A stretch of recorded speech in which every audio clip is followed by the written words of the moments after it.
Hong Kong vibrates late at night when an alert shakes the police. A bank has been breached and a mysterious group enters the vault as if they knew exactly what to look for. The thieves break in with precision and sink into the database like surgeons. Between layers of information, they discover something gigantic, the password of a legendary tycoon. Simon, the technological expert, decides to copy the entire password and asks for 1 more minute. The police are 5 minutes away and the plan was to flee in 3. Forcing time is tempting fate, but the promise of the reward doubles wills.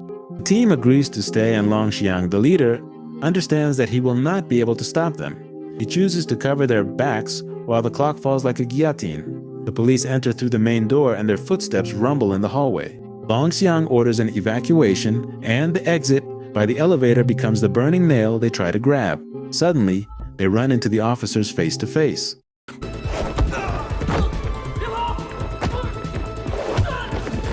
Trapped in a narrow corridor, the team breaks and takes a police officer hostage.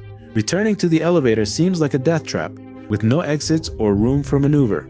However, their hidden plan unfolds on the rooftop. Parachutes emerge like wings, and the jump launches them into the void.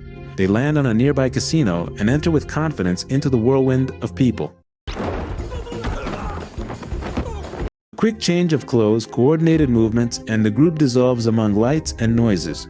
The police arrive late and only harvest confusion. The owner of the $500 million explodes in fury and demands answers that no one can give. He shouts and punches the air. The balance appears at 0 as if evaporated.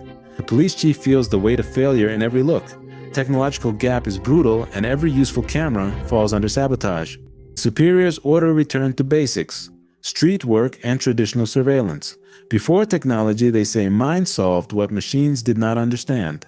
They decide to bring back a retired legend. Shaoxu is assigned to follow him, and her skepticism breaks when the old man disassembles her disguise in front of her and lists her mistakes calmly. Thus, De Jong returns to active service and sinks into the recordings. He selects profiles, reduces possibilities, and assigns nicknames to the suspects. They are all young, except for an older man who stands out as a compass and brain. He knows the roots and the blind angle of every camera, and he never offers his full face. With blurry photos and a side profile, De Jong assembles the identification. In the late 80s, the Phantom Bandit devastated Hong Kong and Macau. A former intelligence officer, expert in disguise and knife combat, he led more than a dozen robberies. Police surrounded him many times, but in 1999 he evaporated, leaving only his shadow. Meanwhile, in the hideout, Long Xiang thunders against Simon. He reproaches him for having extended the risk and almost condemning them all. Long Xiang pulls out a blade and threatens to kill Simon. The others restrain him with desperation. Long Xiang feels the challenge as an affront to his authority. He believes they no longer respect him and the rift widens. Hufeng, however, has always been loyal. He sees him as a father since the orphanage, where they survived thanks to the stolen money with which Long Xiang fed them. He asks Hufeng not to watch over him anymore and needs to be alone, adrift. Shaoxu is one of the few women in the Corps and wants to be on the front line. Her lack of experience and physical strength provokes mockery from her colleagues. Her story, with the badge number inherited from her father, who fell in service, is used as a piece of propaganda, but no one looks at her as an equal in real battle. Young builds a low-profile surveillance team, ordinary people, never exposed to the gang, willing to blend into neighborhoods and routines. Shaoxu asks to be on the front line, but receives laughter and condescension. She explodes into a fight with the one who belittles her, and De Jong watches the rage with attention. He calls her aside and listens to her. She vents that no one believes the first to jump could be a woman. The team is selected, and Shaoxu is kept at the wheel alongside De Jong. She buys water and food, frustrated by being left on the sidelines. One day, in the middle of surveillance, she sees thugs harassing civilians in an alley and enters without thinking. De Jong, annoyed, intervenes to prevent the error from escalating. Back in the car, he shares his past. He worked surveillance with his father and blue cover trying to arrest a human trafficker. His father tried to protect him, but was shot. Since then, he says he decided to obey orders strictly, and that confession changes Shaoxu's gaze. With moist eyes, she understands for the first time why her father died. In that instant, the car crosses through a market, and a familiar silhouette catches their attention. The internal notice sounds. The Phantom has been spotted. The team has already been seen by him in previous days and cannot get close. The only one Long Xiang does not know is Shaoxu, and De Jong assigns her the approach. She approaches without looking at him head-on. pretends to look for something on the ground, and uses the reflection of a dirty puddle. With that improvised mirror, she confirms his face and triggers the trap. They follow him to his residence, a building full of neighbors. They only locate the sector, not the exact door, and the need for details tightens. Xiaoxu offers to follow him in the elevator. Longzhang detects her presence. With a knife ready, in silence, he decides to test her. Zhang perceives the danger and enters the scene like an angry father. He scolds her loudly and rips off her earring, erasing suspicions about the earpiece. Longxiang lowers his guard, but not entirely, and De Jong presses the top floor, drags Xiaoxu along, and calmly opens any door. He sneaks inside and lets Longxiang see them enter to deactivate the pursuit. The old criminal relaxes and leaves. Night falls and infrared surveillance records Longxiang on the sofa, popping bubbles and looking at a bag. Nothing moves, so the team retreats and leaves De Jong as a guard neighbor. At dawn, he seeks to approach him at the market with casual chatter. Longxiang tests him with questions and traps, and De Jong dodges each one with skill. He invites him to eat at his house, and the game of trust begins. During the meal, Xiaoxu plays the daughter naturally, slips in a high-tech trick, and clones the phone that is on the table without raising suspicions. That night, when Longxiang leaves, a hooded man breaks into De Jong's apartment with a knife. Cameras are already altered by Simon, and the duel remains in shadows.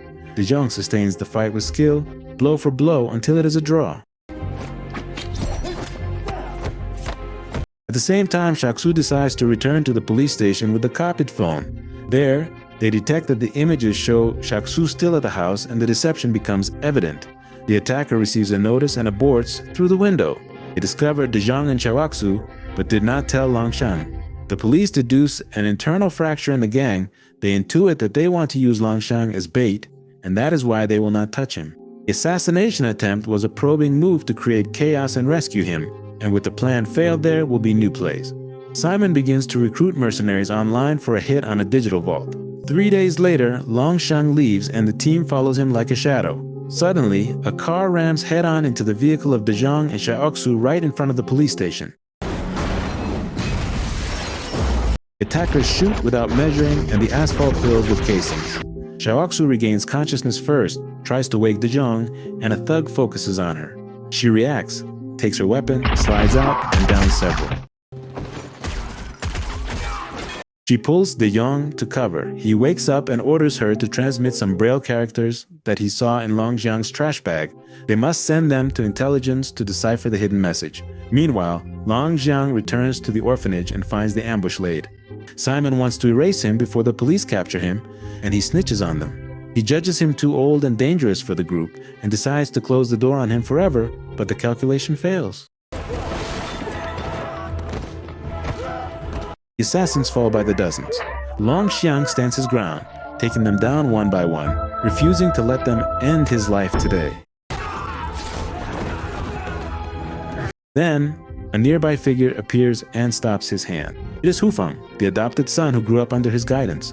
Longxiang lets out a howl for the betrayal he did not expect.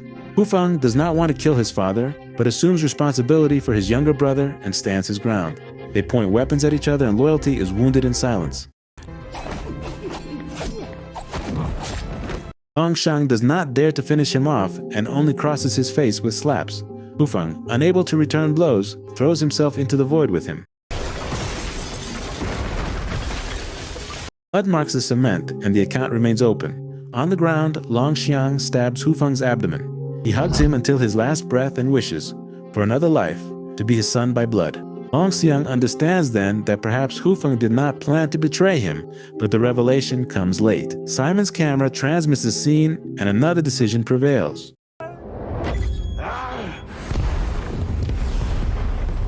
Explosion bursts through hallways and windows, and smoke covers everything. The police break in through the remains and find him alive, defeated but breathing. Longxiang announces that he is willing to cooperate to catch the gang. In parallel, they detain the attackers of the police headquarters, mercenaries without loyalty or information. The objective of that commando was $10 billion in dirty money. That fund was kept by the police as part of a digital project. He could not access the balance without the password, but Simon and his group already obtained it. The entire offensive on the police station was to steal the account on the server, and they succeed by opening a hole in the system. Simon understands late that Longxiang was not confused or willing to betray them. He played in favor of the police to divert attention, and now that reading arrives with an open wound. The police track suspicious vehicles and connect them to a hotel. The assault is activated and several fall under the surveillance team. The disguises become useless before trained eyes that already know their tricks. Long Xiang KOs his guards and escapes.